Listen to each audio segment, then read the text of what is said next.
विकास करणं, स्थानिकांच्या घरावर बुलडोजर चालवून विकास करणं हा कितपत योग्य आहे याच्यावर विचार करणं आवश्यक आहे।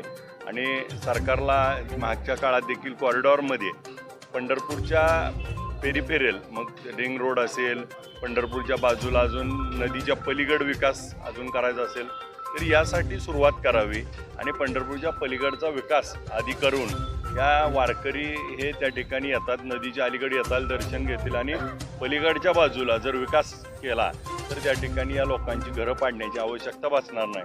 मग नदीवरनं 2 पूल बांधून आपल्याला जो विकास करायचा आहे तो नदीच्या पलीकडे करावा अशी आमची पहिल्या दिवशीपासूनची भूमिका आहे। तीच भूमिका आम्ही कायम आहे। काही जणांची घरं तिथं पडणार आहे ती पण त्यांना योग्य मोबदला देखील देण्याची चर्चा आहे। सर्वांनी 2 हात वर करून घोषणा द्यायची आहेत, कारण भविष्यात या सरकारच्या विरोधात लढण्यासाठी आपल्याला 2 हातांची गरज असणार आहे। एक जिद्द, एक जिद्द। आज या आपण सर्वजण आपली घरदारं वाचवण्यासाठी एकत्रित आलेलो आहोत। सर्वप्रथम मी घोषणा देतोय, सर्वांनी आपला आवाज या सरकारच्या कानावर गेला पाहिजे, सरकारच्या कानाचा पडदा फाटला पाहिजे। एक जिद्द। सर्वांनी 2 हात वर करून घोषणा द्यायची आहेत, कारण भविष्यात या सरकारच्या विरोधात लढण्यासाठी आपल्याला 2 हातांची गरज असणार आहे। एक जिद्द, एक जिद्द।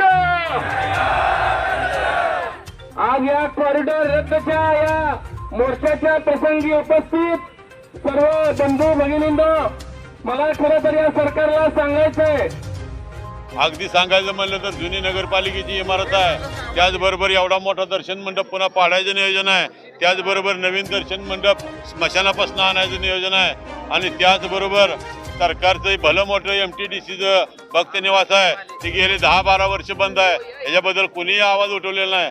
आणि असं असून तुम्ही आज आमची घरदारं पाडता। आज आमची घरदारं सिटी सर्वेला जरी आमच्या नावावर उतारा असला तरी आमची घरदारं ही आमच्या घरात उतरणाऱ्या वारकऱ्यांची आहेत। आमच्या घरात येणारे वारकरी वारीला असं सांगतील की तुमचं सामान पाठखाली ठेवा, 8 दिवस आम्ही इथं राहणार आहे। हे आमचे प्रेमाचे संबंध आहेत। आषाढी आहे, कार्तिकी आहे, माघी आहे, 30-40 रुपयामध्ये आम्ही त्यांना या ठिकाणी जागा देत आहोत आणि आमचे ऋणानुबंध आहेत, आमची सेवा आहे। आम्ही जन्मजन्मी पुण्य केलं म्हणून आम्हाला या ठिकाणी भगवंतांनी शेजारी घेतलेला आहे आणि भगवंताची इच्छा हीच आहे की आम्ही वारकरी बांधवाची जास्तीत जास्त सेवा करावी। ही सेवा करण्यासाठी आमची घरदारं ही नुसती घरं नाही, हे आमचं हृदय आहे। हे हृदय काढलं, पंढरपूर शहराचं मंदिर भागी हृदय आहे, हृदय काढलं तर त्या शरीराला प्रेताचं रूप